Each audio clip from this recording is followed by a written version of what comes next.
ओम शांति। आज 25 मार्च 2024 के महावाक्यों का मनन चिंतन में प्यारे मीठे बाप दादा ने कहा कि मीठे बच्चे अंतर्मुखी बन विचार सागर मंथन। तो जब हम अंतर्मुखी होके इस ज्ञान का स्वयं का और उस प्यारे मेरे मीठे बाबा का याद करते हैं, ज्ञान के ऊपर विचार सागर मंथन करते हैं, पॉइंटों की गहराइयों में जाते हैं, तो हमेशा खुशी और नशा रहेगा। फिर हम बाबा समान टीचर बन जाएंगे,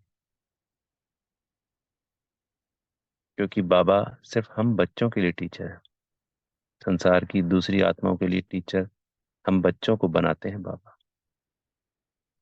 क्योंकि बाबा तो स्वयं हर जगह नहीं पहुंचेंगे।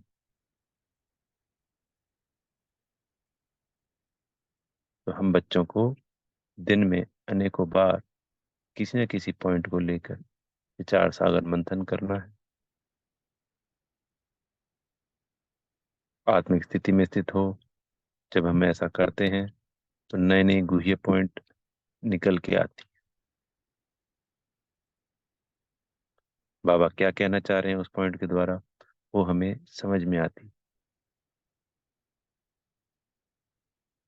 फिर ऐसे करते करते हमारी बुद्धि स्वच्छ हो जाती है, विशाल बन जाती। तो हम भी बाबा समान टीचर बन जाते हैं और फिर सेवा में आगे जाते हैं। बाबा ने फिर प्रश्न था आज कि स्थायी खुशी किस आधार पर रह सकती है। तो जब वो तब रहेगी जब हम औरों का कल्याण करेंगे। जब हम औरों का कल्याण करते हैं तो उनकी दुआएं ऑटोमेटिकली स्वतः ही मिलती है, क्योंकि उनको खुशी मिलती है। जैसे हमें बाबा मिला, बाबा के मिलने की हमें बेहद की खुशी हुई। तो हमें जिसने मैसेज दिया था उसका कल्याण हो, उसकी खुशी मिली। ऐसे ही जब हम मैसेज देते हैं और उसको निश्चय हो जाता है कि हाँ बाबा आया हुआ है, तो वो दुआएं हमारे लिए प्रत्यक्ष में खुशी का काम करती है। प्रालब्ध भी बनती है और फ्यूचर की उस क्षण की भी प्रत्यक्ष खुशी हमें मिलती है। फिर बाबा ने कहा कि हमें बुद्धि में रखना चाहिए कि ओहो, इस बेहद इस सर्व आत्माओं का पिता, इस सृष्टि का रचयिता, जिसको अल्लाह, ईश्वर, खुदा, गॉड, वाहेगुरु, भगवान, प्रभु अनेक अनेक नाम से पुकारते हैं, वो हमको पढ़ा रहा है, हमको विश्व का मालिक बना रहा है। ऐसे इस उमंग उत्साह में रहेंगे, खुशी में रहेंगे, याद करते रहेंगे, तो भी खुशी बनी रहेगी, स्थायी खुशी।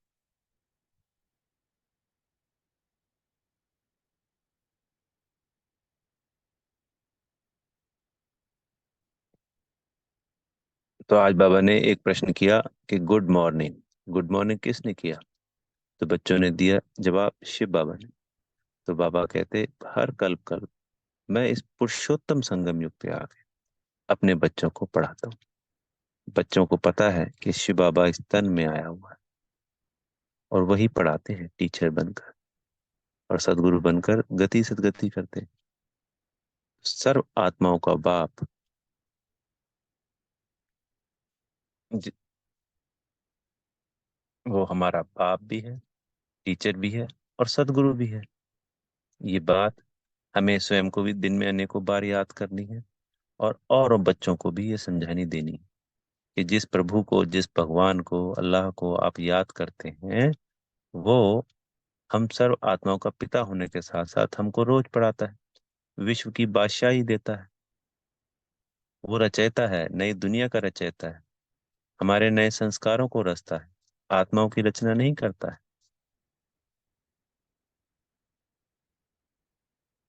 इस ज्ञान के द्वारा हमें नई शिक्षा देता है। जैसे संसार में भी होता है ना, बच्चा जब जन्म लेता है उसके बाद उसको पढ़ाई लिखाई की जाती है, जो नहीं पढ़ता है वो अनपढ़ रह जाता है। तो बुद्धि का विकास पढ़ाई से हुआ ना, ऐसे ही इस पढ़ाई से बाबा हमें विशाल बुद्धि बनाते हैं, मनुष्य से देवता बनाते हैं। डिग्री होगी ना देवता फिर हमारे। तो ये ज्ञान तो संसार में किसी को है ही नहीं। तो सबको ये बताना है कि वही टीचर और वही सदगुरु है। बाबा को जो जाननहार कहा जाता है कि भगवान तो हर किसी के मन की बात को जानता है, तो बाबा ने क्लियर किया कि नहीं, मैं वो जानी जाननहार नहीं हूँ।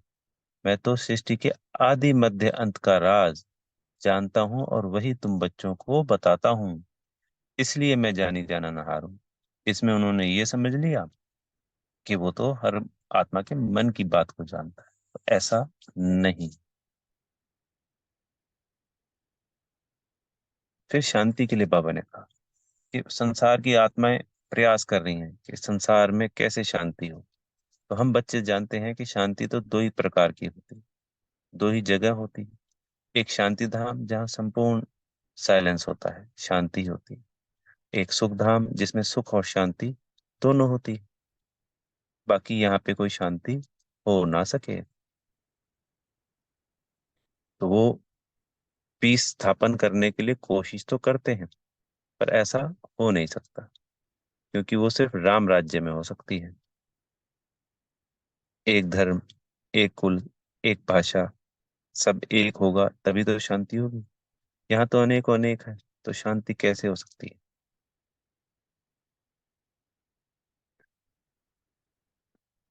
इसलिए ये मैसेज भी देना है कि वो परमात्मा आया हुआ है शांति स्थापन करने के लिए। हम सबको शांति धाम ले जाए, जो सर्व आत्माओं का घर है, जहाँ से हम सर्व आत्माएं नंबरवार इस धरा पे आती रहती हैं अपना पार्ट बजाने के लिए। सारी आत्माएं अब धरा पे आ चुकी हैं और हमको बाबा लेने के लिए आया है। अब हमको वापस जाना है, इसलिए वो हमको पढ़ाते हैं। ये जो पढ़ाई है, ये शास्त्रों की पढ़ाई नहीं है। वो आत्माएं तो शास्त्रों को ज्ञान समझती हैं, भक्ति को अलग और शास्त्रों के ज्ञान को ज्ञान समझ। जबकि शास्त्रों का ज्ञान भी भक्ति में ही आता है, और भक्ति तो है ही भक्ति। ज्ञान तो सिर्फ एक सत बाप इस वक्त जब आते हैं पुरुषोत्तम संगम युग पे, इसी को ज्ञान कहा जाता है। आत्मा और परमात्मा का ज्ञान, सृष्टि के आदि मध्य अंत का ज्ञान, पूरे चक्र का ज्ञान, 84 जन्मों का ज्ञान, यही एक सत्य ज्ञान है।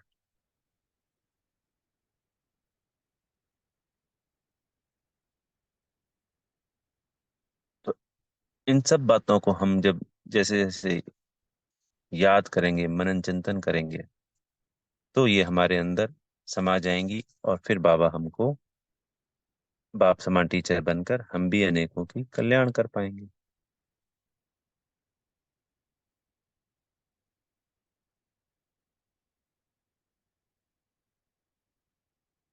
फिर बाबा ने आज बहुत अच्छी बात बताई गोप गोपियों के बारे में। गोप गोपियां जिनका गायन है, जिनको अतीन्द्रिय सुख की प्राप्ति हुई, वो कौन है? वो हम बाबा के बच्चे ही हैं। और गोपी बल्लभ शिव बाबा स्वयं है। तो गोपी बल्लभ के गोप गोपियां, वो अतीन्द्रिय सुख की प्राप्ति इस पुरुषोत्तम संगम युग पे होती है। गोप गोपियां तभी हम कहलाएंगे जब हम इस शरीर में होते हैं। सिर्फ आत्मा को गोप गोपियां नहीं कह सकते। दो बातें हैं। एक, गोप गोपियां, इसमें मेल और फीमेल दोनों आता है। अगर आत्मा की बात होती तो गोप गोप कहते या गोपियां गोपियां कहते, क्योंकि आत्मा तो सब बाबा वैसे मुरली में कहते हैं कि मेल ही है। भाई भाई कहते हैं ना बाबा हमको। तो गोप गोपियों का तात्पर्य हुआ कि हम जब शरीर में हैं, और जब गोपी बल्लभ शिव बाबा इस पुरुषोत्तम संगम युग पे आते हैं, तो हम गोप गोपियां बनते हैं। दूसरा, अतीन्द्रिय सुख की प्राप्ति भी इस शरीर में रहते हुए ही हो सकती है। जब आत्मा इस शरीर से निकल जाएगी, तो वो अनुभूति नहीं होती। इसलिए जो गोप गोपियों का गायन है वो इस समय का है, पर वो ना जानने के कारण शास्त्रों में अनेकों अनेक बात कहती। जो श्री कृष्ण के लिए कहा गया कि वो गोपियों को ऐसे अतीन्द्रिय सुख की प्राप्ति कराते हैं, तो वो तो स्वयं इस वक्त गोप गोपी बना हुआ होता है, यानी गोप बना हुआ है। बाबा ने कहा कि जब तुम इतने विशाल बुद्धि और विश्व के महाराजा बन जाते हो तो वहां पे वजीर नहीं होते हैं, वहां पे सिर्फ राजा राजा होते हैं। और बाबा ने कहा इस वक्त सारे ही वजीर वजीर हैं, कोई भी राजा नहीं है, क्योंकि प्रजा का प्रजा पे राज्य है।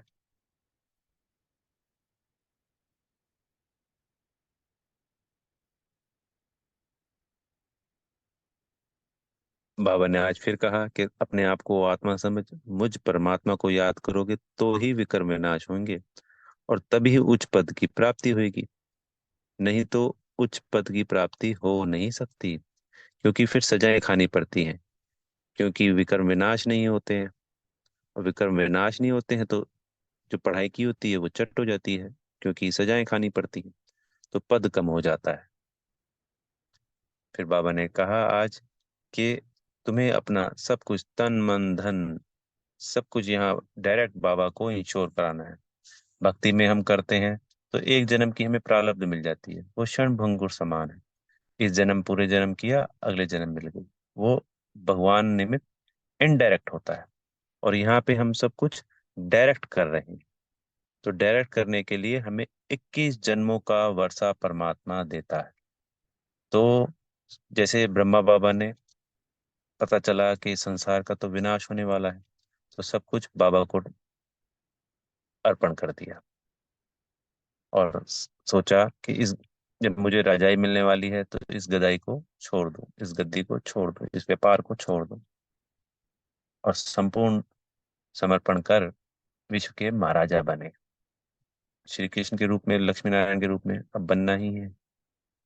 फिर बाबा ने आज वरदान में कहा कि मधुरता के गुण द्वारा संस्कार मिलन करते हुए मंगल मिलन मनाने वाले होली हंस भाव। तो जैसे होली पे बाबा ने कहा कि एक अनेक अनेक रंगों से खेलते हैं, एक दूसरे का मुख मीठा करा के मंगल मिलन मनाते हैं, ऐसे ही आप होली हंस बच्चे रूहानियत के रंग का संग लगाकर मधुरता की मिठाई खिलाओ। तो मिठाई कौन सी? मधुरता की। और रंग कौन सा? रूहानियत का। तो आपके नैनों से, मुख से, चलन से, यानी हमारे हर कर्म से, हर ऑर्गन से, जो संसार को दिखाई देते हैं, क्योंकि उसी से सब कुछ दिखता है, आत्मा थोड़ी दिखती है, तो उससे मधुरता प्रत्यक्ष हो, सबको मधुरता ही नजर आए, तब मंगल मिलन और संस्कार मिलन होता है। आपस में संस्कारों का मिलन होना ही प्रत्यक्षता का आधार है, इसी से जय जयकार होगी। जब हमारे कर्म, बोल सब मधुर मीठे होंगे, प्रत्येक आत्मा के साथ हमारा संस्कार मिलन होगा मधुरता के साथ, तो पूछेंगे नहीं ये ऐसे कैसे हैं, संसार तो दुखी है, कैसे बोलता है, क्या करता है, कैसे चलता है, और ये आत्माएं तो बिल्कुल फरिश्ता लगती हैं, देवता लगती हैं। तो फिर पता चलेगा ना कि ये गुण, ये शक्तियां, ये मधुरता, ये कहाँ से आ रही है इनके अंदर? बाबा से आ रही। तो प्रत्यक्षता का आधार बनेगा ये मधुर मिलनता, और इसी से जय जयकार होगा। फिर बाबा ने आज स्लोगन में फिर से कहा कि विधेयपन का जो अभ्यास है वही हमें अचानक के पेपर में पास करा सकता है। अचानक पेपर आया, सेकंड के अंदर हम आत्मा स्थिति में स्थित हो गए पेपर में, और उसमें ही स्थित रहे तो पेपर में पास हो गए।